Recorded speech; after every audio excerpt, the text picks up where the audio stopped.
You see a picture now? And yep, and your presentation is up.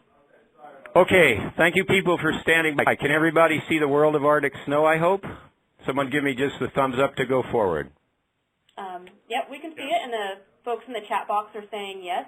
Okay, great. Okay, so welcome to the world of Arctic snow with that little bit of technical difficulty beginning. I'm Matthew Sturm, as you've heard, now at the University of Alaska, and one of our participants actually in the picture here. So, what is the world of Arctic snow? Well, I like this picture because it shows us a couple things. Look, it's thin, it's wind-blown. Sveta is cold here, meaning it's cold outside. And by dark, I don't mean the snow is dark. I mean a lot of that snow spends its life in the dark because at high latitudes during winter we don't have a lot of light. Those are the characteristics that make up the Arctic snow. And it is found in 4 domains: on the tundra, on the sea ice, on ice sheets, and in the taiga. So who cares? Often, I talk to a lot of, we'll call them mountain snow hydrologists, and I get, oh yeah, but, you know, there aren't a lot of population. But let's just look at the areas. For tundra, sea ice in winter, Antarctic, Arctic, ice sheets, and so on. If I leave out the taiga, and I'll tell you why I'm leaving that out in a second, I get about 60 million square kilometers terrestrial.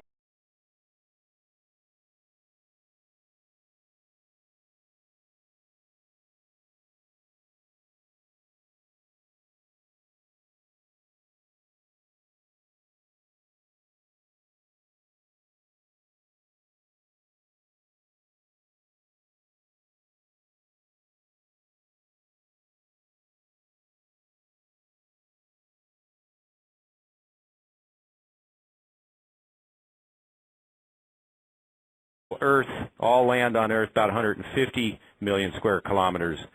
So this snow cover, or at least aspects of the snow cover, are found virtually around the world. By absolute numbers, this is the most widespread snow in the world. What are the ramifications? Why would you care? Well, most of the runoff in the Arctic from these types of snow cover come from the snow. The insulation of the snow controls freezing, permafrost, groundwater conditions, subnivean environment, everything. The albedo, of course, is crucial. The snow is very bright. The tundra is not so bright. We don't generally think about it, but because the snow is long-lasting, it collects most of the aerosols, dust, and metals, and it releases them very fast. And while I won't talk about transportation, of course, this is a snowy place where the Arctic snow exists, so it's important. And it takes its characteristics from a set of shared environmental factors: low snowfall rates, very few snowfalls, leads to a fairly thin snow cover. By moist substrate, I mean that there's a lot of water in the soil or in the lake or sea ice under there, so we get a lot of latent heat at the base of the snow, keeping the base warm. Of course, it's cold in the Arctic, so that persists for a long time. There's lots of darkness and there's lots of wind. Now, a couple of caveats. I'm lumping some snows together, and they share a lot of things, but the ice sheet Arctic snow is a little different from the tundra snow. It doesn't have the moist substrate. It's got fern beneath it. And the taiga exception is that there isn't lots of wind in the taiga, so I'm not going to spend a lot of time talking about taiga snow, even though I live in the taiga snow, and I love the taiga snow, and I like studying it. We're going to leave it beside. But it does share a number of characteristics with the more sort of classic Arctic snow. So just to get taiga snow out of the way, here's a typical taiga environment. Hopefully everybody's seeing this, and someone of you, if you're not seeing the pictures, we've got spruce trees, thick moss layer over a thick organic layer. That organic layer is called the active layer, freezing and thawing each winter, freezing each winter, thawing each summer.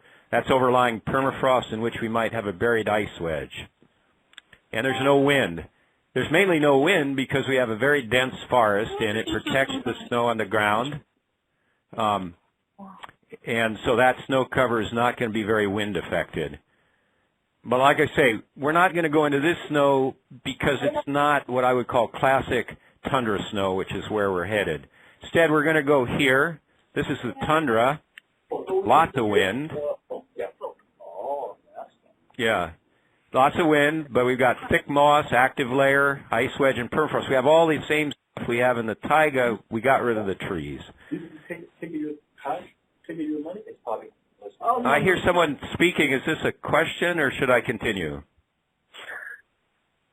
Okay, Emily, should I continue? Yes. Hi, Matthew. Can everyone please mute their phones or press *6 to mute yourself if you don't have a mute function? And Matthew, go on. Okay. So we'll just toggle back. That's what the tundra looks like for tundra. That's the tundra snow, and Dr. Tom Douglas sampling for mercury. Here's the Chukchi Sea and the sea ice, and here it is with the snow cover of the sea ice. Here's the Greenland ice sheet in the melt season, and the Greenland ice sheet in winter. Notice anything similar about all these? I suspect so. These snow covers share an awful lot of similarities, and that's what we're going to go into. So what's the recipe for Arctic snow? How do you get Arctic snow? Well, as I mentioned before, and I'll kind of go through now, you have low snowfall. That makes a thin snow cover. Low temperatures, high latent heat. That puts a big gradient, as we'll see, across the snow cover. Those three things, they connect. I guess I have it. Yeah, there you can see it there. They come down through this hour, and we get a depth hoar, a very coarse-grained and highly insulative type of snow. If we add high wind, then we basically get these wind grains and drifts. So the tundra snow, that's going to be down this wind recipe. The taiga snow down the recipe where we don't have wind. Now, there's actually a formalism for this, and I'm going to shift my nomenclature now to talk about tundra snow, the tundra snow being the Arctic snow. Many of you will be familiar. This is probably the most widely used snow classification system, and you can see there tundra and taiga, and they're in purple and blue. And you look across the Arctic, and you see basically purple and blue. We're not going to spend a lot of time talking about the blue, the purple there. When we did this classification, we didn't extend it out onto the sea ice, but if we did north of Alaska and Canada, we'd still make it purple. It would still be a tundra snow cover. This is tundra snow. This is something people who use the classification never really understood. It's a textural classification. It indicates the nature of the components of the snow, not that it's on the tundra, not where it is, but rather physically and in terms of physical characteristics what the type of snow is. For those of you not familiar who don't work in tundra snow, just to contrast it, there's the tundra snow, and you can see by these kind of graphic symbols, its temperature is very low. It's a cold snow. Its depth's not very high compared to, say, maritime, so depth's pretty small. Doesn't have a lot of icy features like a maritime snow, and it's got a lot of depth hoar, though not as much as the taiga. So depending on where you're from, and if you look at your, you've got an ephemeral or alpine snow, this is how the tundra snow relates. And this is what a really simple, classic example of tundra snow. I've purposely chosen one that's pretty straightforward. And you can see here, beautiful depth hoar at the bottom. It's very coarse-grained and kind of glittery. And then there's a wind slab at the top. Wind slabs are made of tough, dense, and fairly cohesive snow. And it's lying on tundra here, but it could lie on lake ice, sea ice, could even lie on fern, and we'd still have much the same characteristics. So let's cook up some Arctic snow.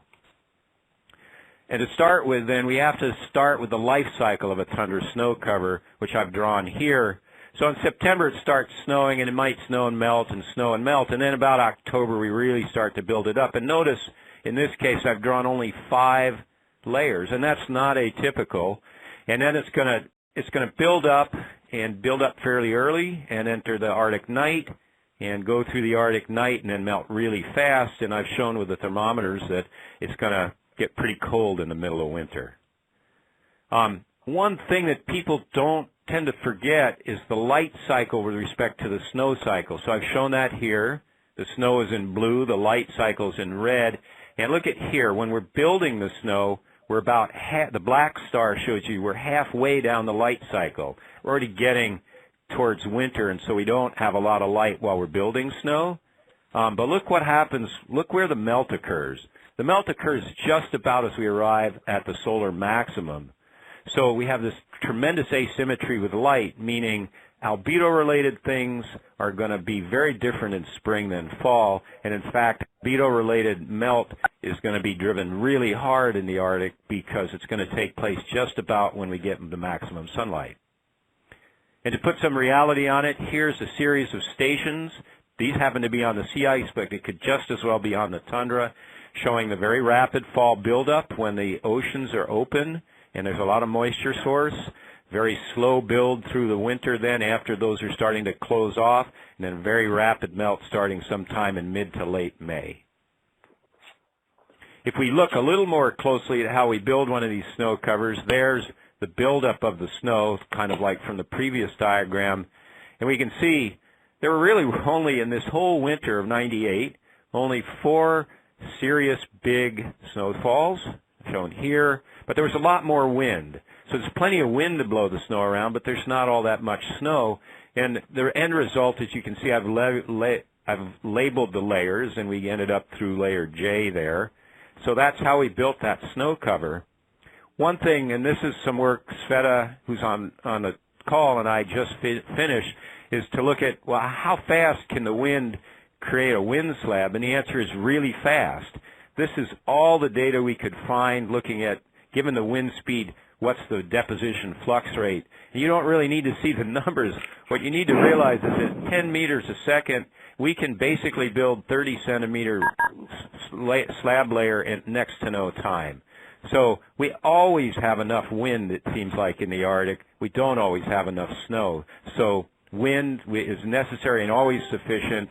Snow not always so sufficient. So that's one of the controlling mechanisms. And we're all done. We build a snow cover that looks like this. For those not too familiar with the symbols, the majority of the snowpack is depth hoar, indicated by the V's, and then we've got 2 pretty big slabs. Of course, we've got a little bit of layers of new or recent snow. And once again, just to sort of put a reality to it, here you can see a nice snowpack, got a big wind crust, a depth hoar layer, melt crust, and so on. That's it. That's the classic Arctic snow cover. Those 2 are the main components. So what does nature do to actually make these things? And I like this quote, nature demands a death and rebirth, a transformation process. That, in fact, is what happens. We start with snow falling out of the sky, beautiful snowflakes coming down to the earth, and it frankly just doesn't matter for the Arctic or really almost any snow. That's not really going to determine what the snow's like, because they fall into a world that has a very narrow range of temperature. It gets too warm, the snow's going to melt or turn into melt clusters, and it's never going to get much below -60, and certainly not in the snowpack. The first thing that happens is the snowflakes start to break up, arms break off. As you can see here, there's an arm that's broken off the snowflake, perhaps from over here. And the other thing that happens is everything starts to round, as the magnifying glass shows you there. The tips of the snowflake are rounding because we've moved into a world where the curvature drives vapor pressure gradients so hard that very sharp, high radius the curvature can't. The Kelvin effect's just going to make that go away. Famous experiment done by the Swiss scientist on Bader. He captured a snowflake, kept it cold, didn't subject it to any gradients, and after 57 days, without melting, it just turned into these round globs you see here. And that's the basic idea that in the absence of a temperature gradient, the world of snowflakes just can't tolerate sharp curvature and will get rounded. The one other thing that can happen is these snowflakes can face liquidation. So let's look at it. We've got a snow on the ground, a nice tundra snow, and the snowpack's nothing like the plush, moist cloud from which the snowflakes have come. It's cold at the top, pretty warm at the bottom due to that latent heat. And so let's actually look at a real record now. I'll use this graph or subset of it a couple times, so just to lead you through what you're looking at. Green is the temperature at the bottom of the snow, often known as the BTS, I think, in Europe. Yellow is the air temperature, and blue is the snow building up. So that's how we're going to read that. And there's kind of a period there, A, when we're first building the snow and it's still getting above freezing during the day, below freezing at night. In B, it's still relatively warm, but the ground's starting to cool off. We build up more snow in the sea. So let's look. During A, we have wet snow metamorphism. See these red asterisks here? It's above freezing. And what happens to snowflakes then are we get melt grain clusters. They turn into these things that look like this or this, depending on the amount of liquid water. It turns out because these form early in the year, they metamorphose into depth or and disappear. We generally don't need to think about those. So this year in Fairbanks, we're on our about 4th rain on snow event or warming event, so we're starting to see more of those. If that process goes on long enough, we get slush. Slush looks like this. But again, not too important. Much more important for that snow cover is dry snow metamorphism, and I've shown with this color bar it's driven by a gradient. When I go to schools, people have a lot of trouble with the gradient. Everybody understands temperature. Not everybody understands temperature gradient. Might be someone on who doesn't quite have it in their head, so it works this way. It's cold outside, -40.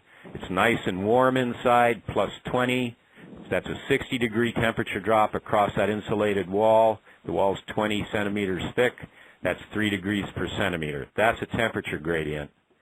If that gradient's stronger than about 0.25 degrees C per centimeter, we start to make crystals that are called kinetic growth crystals on the side here. You can see this beautiful sort of euhedral forms. If it's weaker than that, we tend to make rounded ones. Whoops, something just happened. We'll try and get this back. There we go. Am I back up? Can people see it now? No. Try again. Hello? I don't see it at the moment. Yeah, it's like it just blinked me out. It's up on my screen, but without my doing anything, it just blinked out. So you don't see it? Matt, can you open up the Adobe Connect application just to make sure that... Yeah, I will. Let's see. So what's happened here is it's come up with a join audio conference dialog. Should I hit cancel? Cancel that out. Okay. And now share my screen again. Yep. That's weird. Main display. There's something glitchy going on with the software. No, it's okay as long as we can keep it going.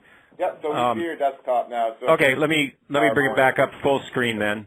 Yep. Great. All right. We back where we were? Yes, we are.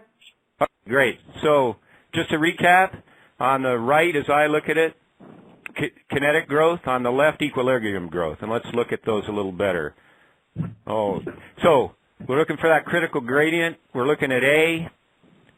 It's pretty cold at night. We're above critical gradient, but we're melting the crystals during the day. We're not going to get them then. At B, we don't have a lot of that supercritical gradient, so we're not growing them very fast then, but C, pretty intense. If we're in the equilibrium growth phase, basically surface free energy considerations are trying to make rounded grains, as I've sort of suggested by these silver balls. And you can see that here. You know, there's a fair bit of snow. The ground's, reasonably warm, but it's just not that cold. We are getting a few periods when we're probably getting kinetic growth, but mostly we're building equilibrium snow, because you can see we're subcritical on a lot of that period in B. So we get crystals that look like this. Not particularly interesting crystals from my standpoint. But what happens in the Arctic is we're going to enter a very long period of the winter when extreme gradients are going to prevail. That's going to be this C zone, which can last months at a time. At this point in time, it's very cold now. On the bottom of the snow is starting to cool off, but it's staying pretty warm, creating a very, very strong gradient. So for days and days at a time, close to, in this case, 3 weeks, we're creating at a very rapid rate kinetic growth. For those not totally familiar with this metamorphism, if this cartoon would suggest we've got grains and they're at different temperatures, warm below, cold above. In fact, the gradient's actually concentrated just in the air spaces, and that means we drive water molecules across these openings at a very fast rate. I noticed Martin Schneebeli was on board. Martin's been studying this, and he's got some wonderful 3D videos. Everyone who's interested in kinetic growth should watch these things, because what's going to happen is this warm grain will source water molecules from its top. This cold grain will condense them out on its bottom, and this whole pack will grow down. And what will happen at the same time, these snow crystals like this A few of them will start to grow at the expense of the little ones. And the bigger the ones get, the more rapidly the little ones go away until we've lost quite a few grains, but we've gained some big ones. But in death, as you would say, in the death of many of these little ones, there's rebirth. And I just want to show a little gallery of sort of what we end up with and what's in all of these Arctic snow. So there's the snowflakes to start with. This is the early incipient stage of depth-hoar metamorphism or kinetic growth. And this gallery will just give you sort of a sense of what actually is sitting at the bottom of virtually every Arctic snow cover.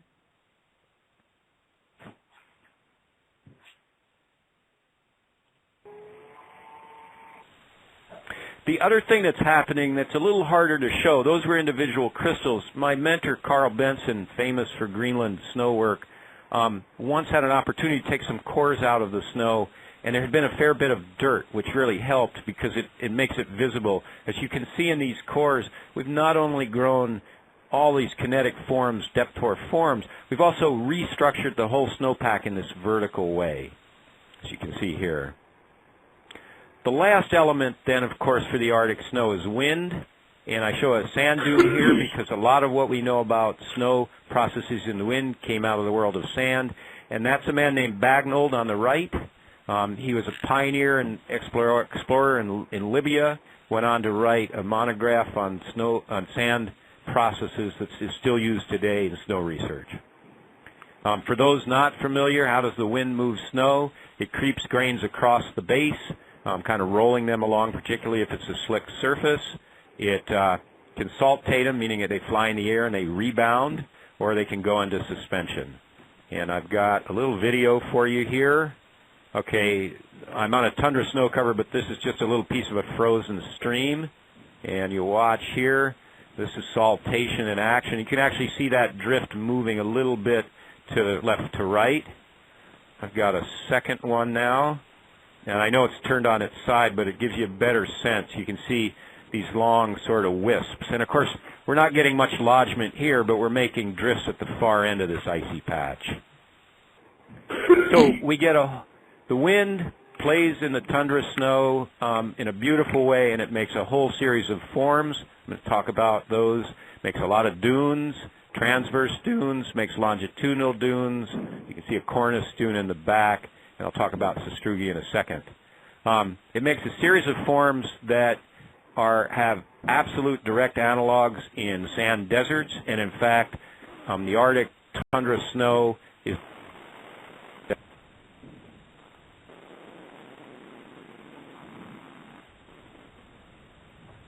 Matthew, you're cutting out a little bit here.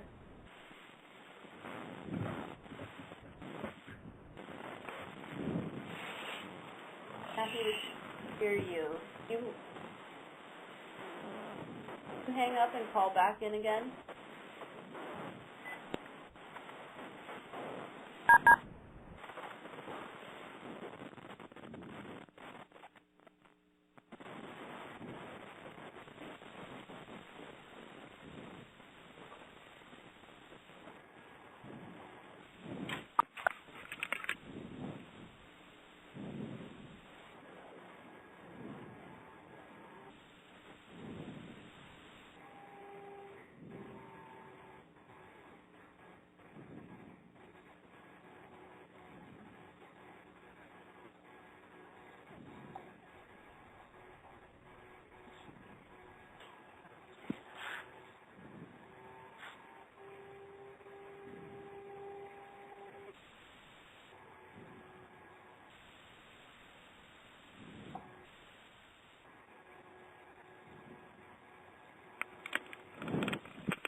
Hello?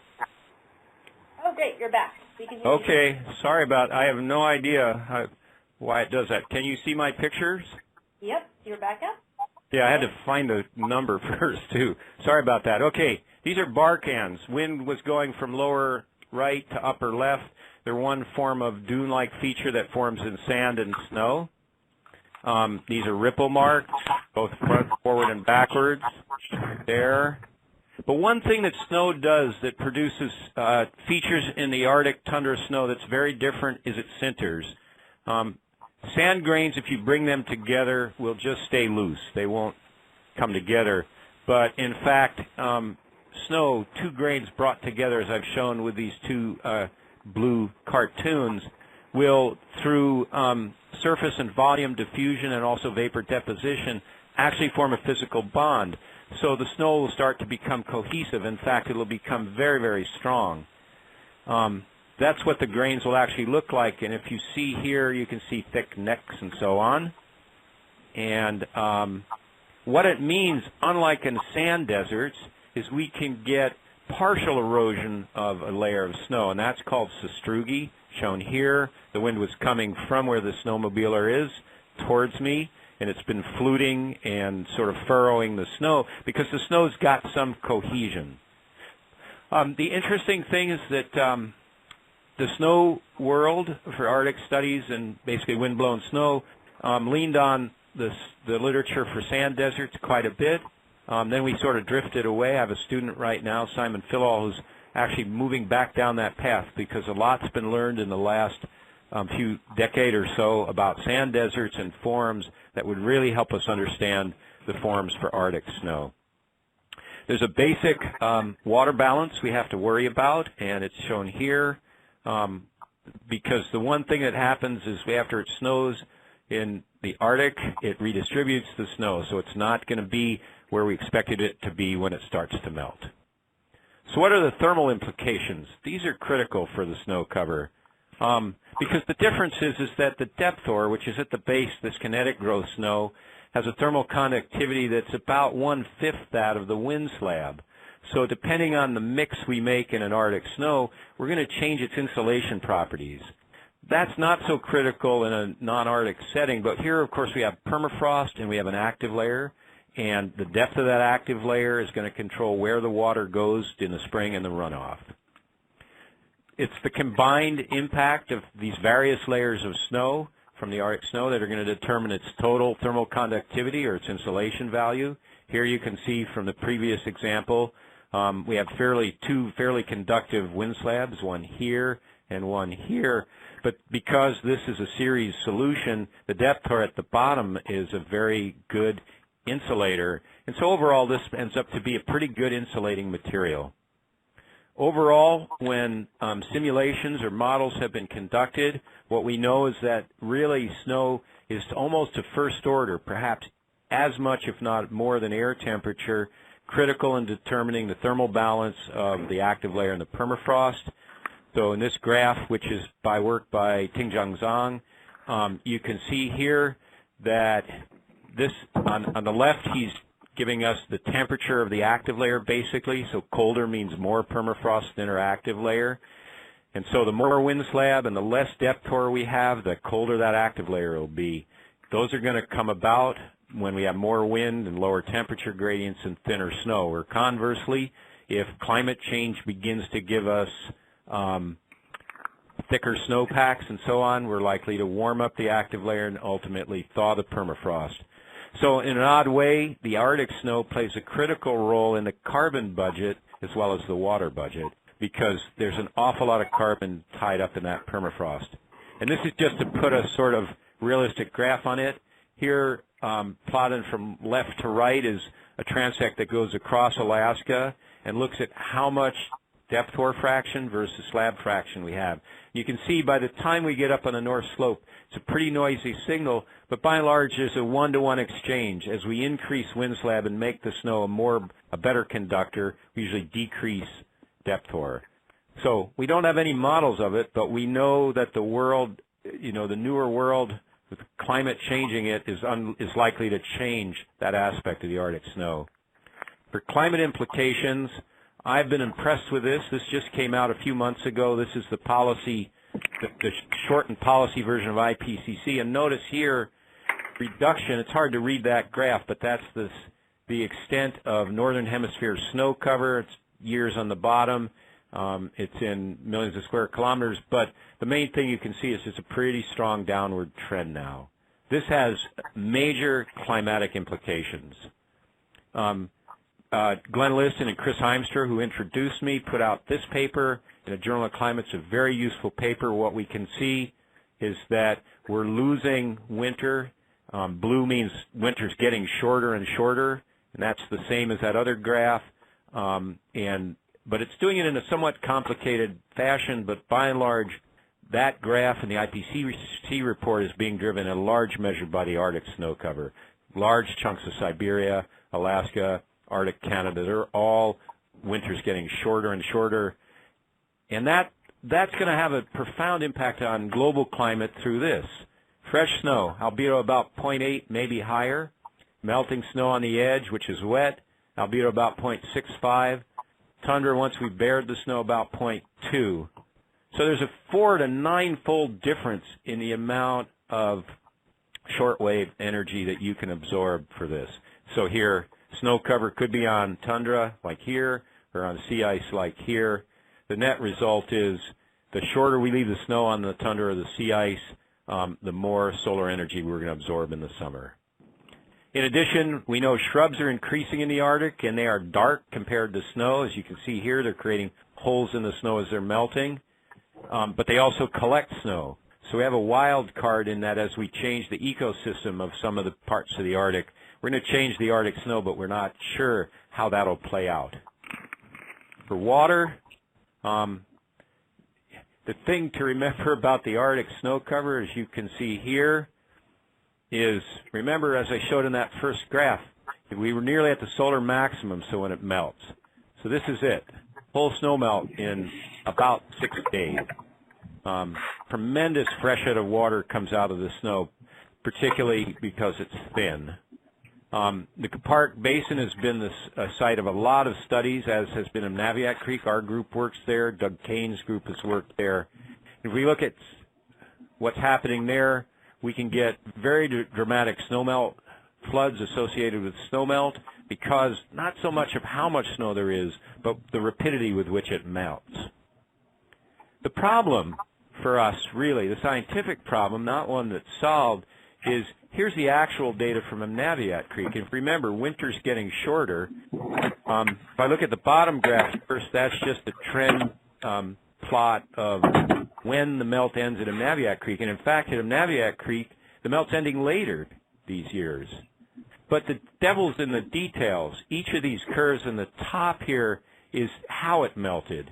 And what you can see is very many different styles of melt. These would basically be SCAs, or snow-covered area plots, or basin-wide sweep plots. Doug's group, Larry Hinsman's group, collecting these. Each of these has very different characteristics. Please be sure to mute your phones or press *6 if you don't have a mute function available.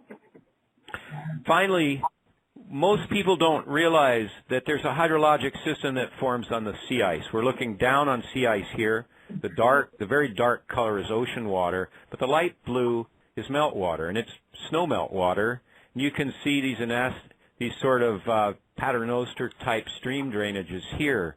And it turns out the way the snow melts on the sea ice plays an equally strong role in the melt cycle of the ice, and therefore how fast it'll melt. Because once again, the water, these ponds, they have a much, much lower albedo than the adjacent snow-covered areas. And there's been a lot of work on this. Don Perovich's group, Chris Polashensky's been working on that. So once again, the Arctic snow plays a critical role in the climate, literally in the way it's going to affect how the sea ice melts. So what's ahead of us? I wish I knew. I really do. I wish I'm going to live long enough to see it. I've got, 30, 40 more years, but this may be a 50, 60-year process to see.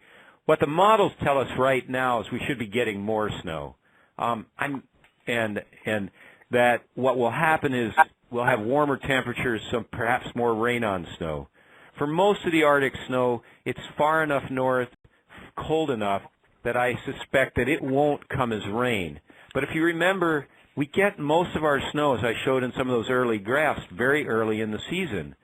If those come as rain versus snow, we could actually end up with less, even though precip is going up, we might have less snow on the tundra, less snow on the ice sheets, less snow on the sea ice.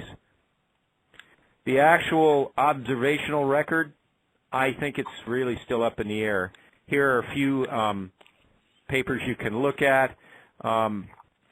It's quite a mix. And so my takeaway message really right now is we're in a bit of a wait-and-see mode because year-to-year variability in snow is very high. So expectation is precip's going to go up. Not sure if that's what's happening. And I think with that, I'm going to end. And I guess I take questions, just oral questions, or do I look for something else, Emily?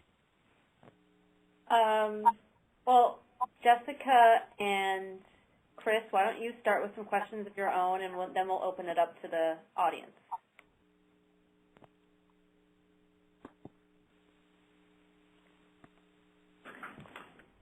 It looks like there's already a typed question from Paul Kirchner. Please discuss the seasonal density evolution of the Arctic snowpack. Sure. So, Paul, if you're on, that's a great question. You know, a lot of people tend to think about density as being something that sort of increases through the season. When we've looked at it for most of the Arctic snow, particularly the Tundra Snow, it's driven more by wind events, and so it essentially hits a certain density, about 0.3 or a little higher, and then it just stays there. And then in the melt, when we start to evolve water and it percolates down into the snow, the density will start to go up again. But it's pretty flat. There isn't enough overburden to really create any sort of downward compaction.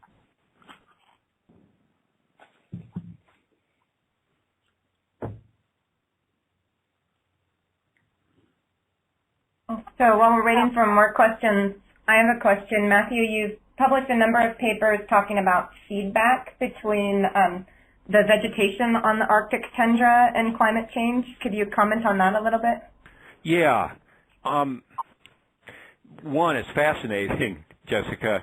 You know, so the first linkage, actually you have to step even one further back. So Uma Bat's published a few papers looking at how open the Arctic Ocean is, and therefore whether it's greening.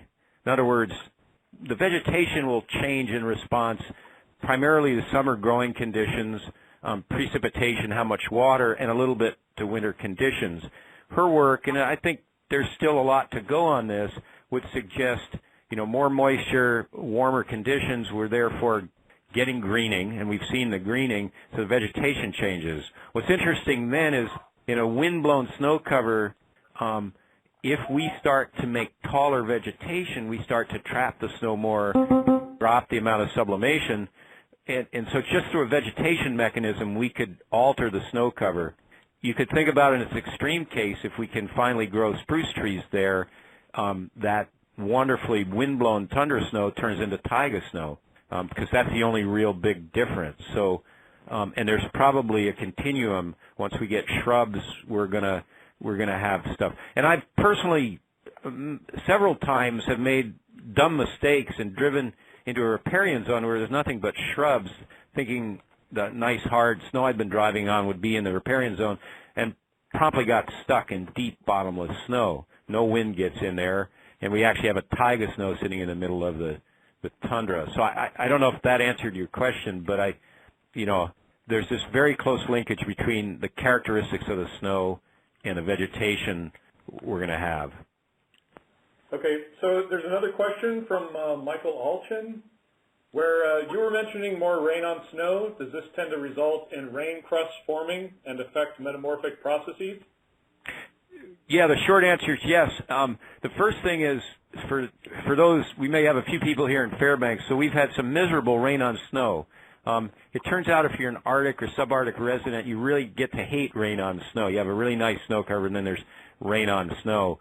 And there's some open questions, depending on the amount of rain and what temperature, whether that water creates a very thick ice crust at the top of the snow or begins to percolate in. I just was out on a snowmobile trip, and the most recent rain on snow left about 1.5 centimeters to 2 centimeters surface icing. Has profound implications for the animals that are trying to move around.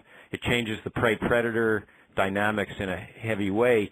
What was interesting, though, is below that crust, the snow was very little alteration. So unless you get an immense amount of rain on snow, I think it just injects an ice crust into the snow stratigraphy, and the rest of it sort of is able to stay there. But one ice crust doesn't change the thermal structure, but sure changes the mechanical properties of that snow cover. In addition, it has a profound impact on the nearby vegetation, and if we ice up the vegetation or the snow in the trees. Okay, so another question is, can we classify seasonal snow cover to average grain size, similar to the approach of density classification? I think so. You know, I was just talking with Josh King, who's been working on radar, where we need to know the grain size. And there's a lot of effort going on grain size. There's a workshop going to happen in March looking at various methods to measure grain size.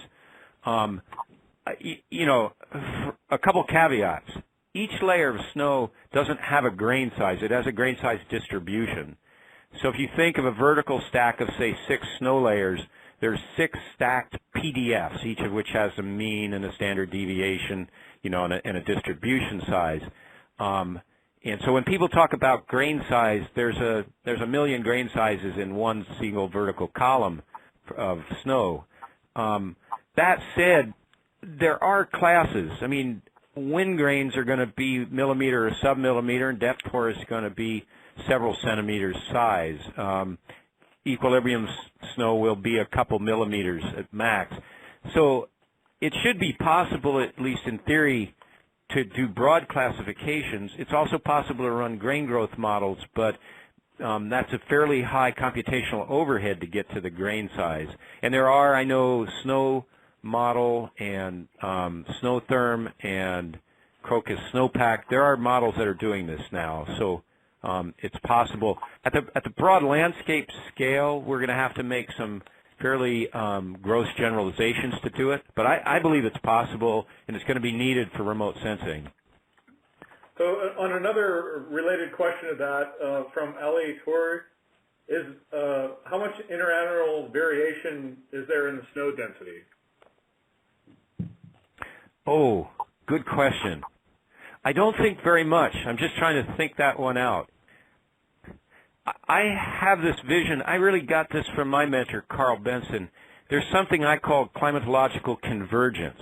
So Jessica works up at Tuolumne, and that snow will never look like my Arctic snow, nor will my Arctic snow that I work on look like hers at Tuolumne. Why? Because she's in a very different climatic regime.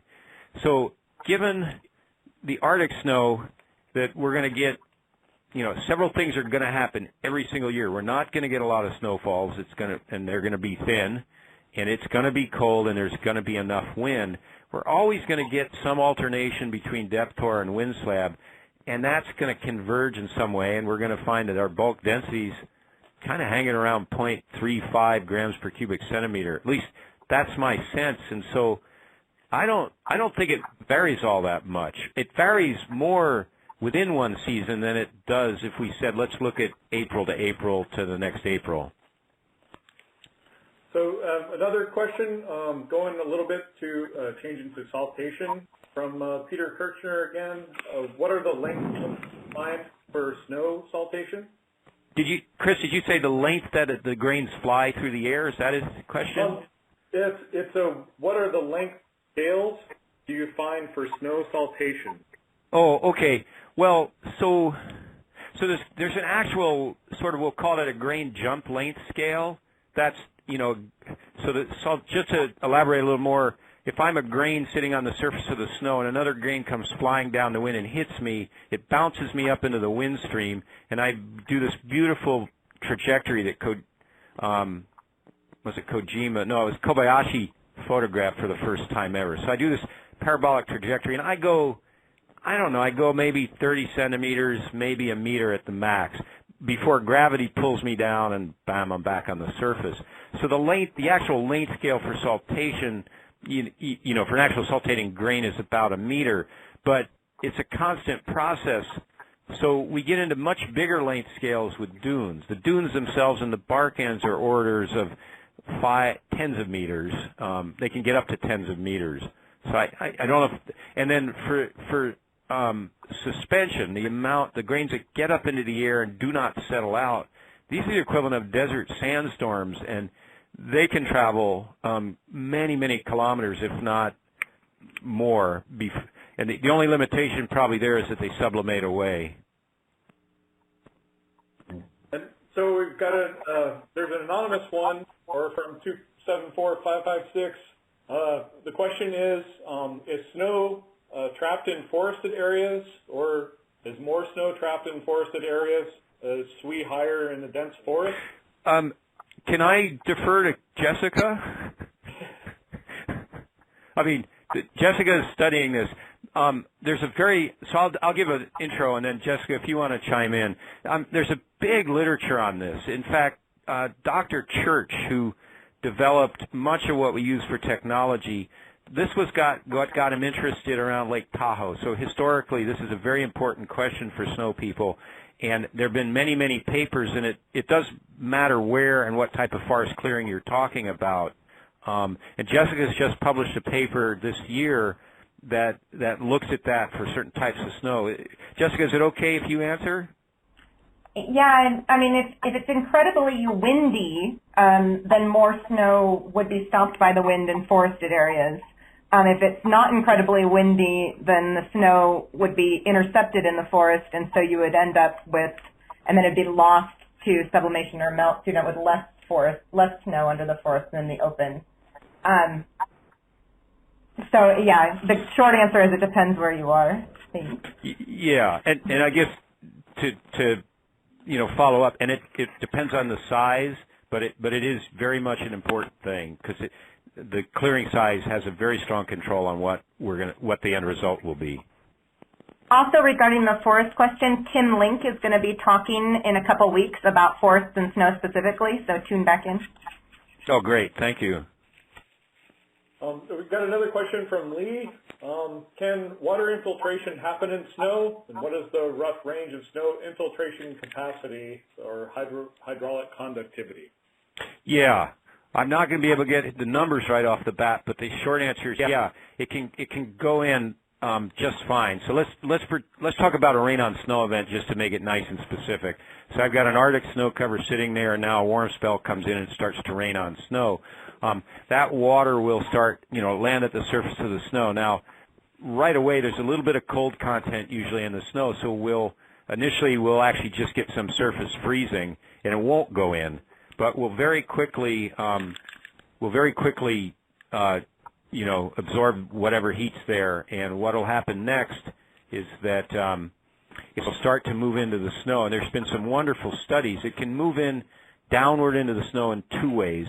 One way would be as a horizontal sheet moving into the snow. But it turns out water moving into the snow is unstable that way, and it'll begin to finger into vertical fingers or penetrative columns, and those will start to move down. And what can happen, particularly in cold Arctic snow, is that it'll finger down, and if we put enough water at the top, it'll arrive at the bottom without warming up much of the snow, and it'll start to pool at the bottom or freeze at the bottom.